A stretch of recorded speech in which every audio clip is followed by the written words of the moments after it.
Quthbullapur MLA KP Vivekanand press meet ఏర్పాటు చేశారు.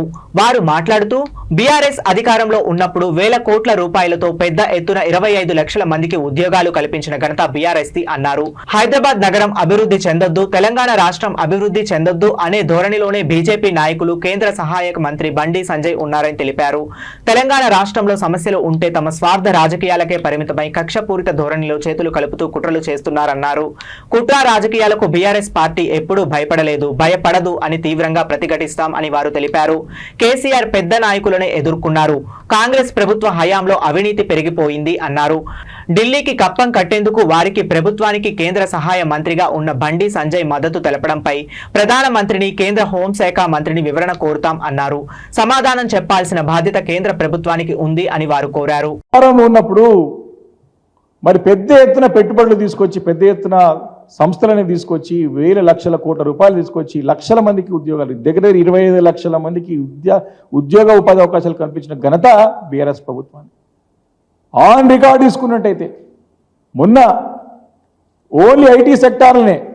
కేవలం ఐటీ సెక్టార్లనే మొన్న బడ్జెట్లో ఇచ్చినటువంటి, ఇప్పుడు ఉన్నటువంటి కాంగ్రెస్ ప్రభుత్వం ఇచ్చినటువంటి లెక్కల ప్రకారమే బీఆర్ఎస్ హయాంలో 2014 నుంచి 21-22 వరకు 6 లక్షల ఉద్యోగాలు కేవలం ఐటీ సెక్టార్లో వచ్చిన సంగతిని గుర్తు చేస్తా ఉన్నాం. 6 లక్షల ఉద్యోగాలు కేవలం ఒక 10 ఇయర్స్ 9 ఇయర్స్ దాంట్లో ఆ 9 ఇయర్స్ పీరియడ్లోనే 6 లక్షల ఉద్యోగాలు వచ్చినాయి. వీరి ప్రభుత్వం మీరు రాగానే తగ్గిపోయింది. ఒకటే సంవత్సరం 1,20,000 ఉద్యోగాలు మేమున్నప్పుడు వస్తే వీళ్ళు వచ్చిన తర్వాత 40,000కి పడిపోయింది. వీరి ఘనకార్యం ఇదంతా. కాబట్టి ఈరోజు కాంగ్రెస్ హయాంలో అన్నీ కూడా దిగజారిపోతా ఉన్నాయి, రోజు పడిపోతూ ఉన్నాయి. మరి నిన్ననే స్టేట్మెంట్ చూసినాం అమర రాజా వాళ్ళు. నేను సోషల్ మీడియాలో చూసిన స్టేట్మెంట్, పేపర్లో కూడా చూసిన.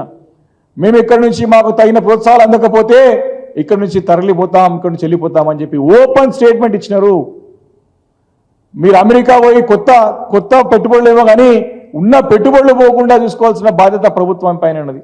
దీన్ని ప్రశ్నించడానికి బీజేపీ నాయకులకు సమయం ఉండదు, మాటలకి రాదు. ప్రజల శ్రేష్ఠ అవసరం మీద వరకు హైదరాబాద్ నగరం అభివృద్ధి చెందొద్దు, తెలంగాణ రాష్ట్రం ముందుకు పోవద్దు, వీళ్ళు ఇట్లే ఉండాలన్న ఆలోచన అంటే భావదారిద్ర్యంతో ఉన్నటువంటి నాయకులు ఈ బీజేపీ నాయకులు రాష్ట్రంలో.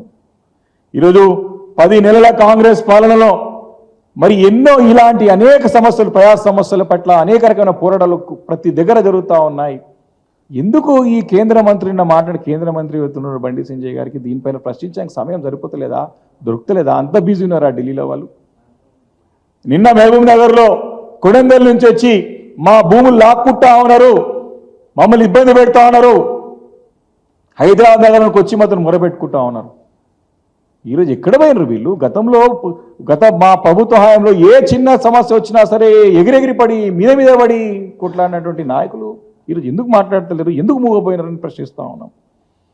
ఈరోజు ఎంత బాధాకరమైన విషయం అంటే, ఈరోజు ఇక్కడ ఉన్నటువంటి ఇప్పుడు సహాయ మంత్రి గారు, కేంద్ర హోంశాఖ సహాయ మంత్రి గారు ముఖ్యమంత్రి గారికి సహాయ మంత్రిగా మారిపోయినారు. ఆయన కేంద్ర హోంశాఖ సహాయ మంత్రి కాదు, ముఖ్యమంత్రి రేవంత్ రెడ్డి గారికి సహాయ మంత్రిగా మారిపోయినాడు. కోవట్గా పనిచేస్తున్నట్టు స్పష్టంగా అర్థమవుతోంది రేవంత్ రెడ్డి గారికి. ఎంత ఘోరమైన పరిస్థితి అంటే, రేవంత్ రెడ్డి గారు ముఖ్యమంత్రి హోదాలో అమెరికాలో పోయిన తర్వాత వారి తమ్ముడితో ఉన్నటువంటి కంపెనీతోని డైరెక్ట్గా అగ్రిమెంట్ చేసుకుంటా ఉంటే, ఒక హోదాలో ఉన్నటువంటి బండి సంజయ్ గారు, అది కూడా కేంద్ర హోంశాఖ సహాయ మంత్రిగా ఉన్నటువంటి వీరు దాన్ని సమర్థిస్తారు. అసలు రాజ్యాంగం గురించి వీరికి ఏమైనా ఐడియా ఉందా?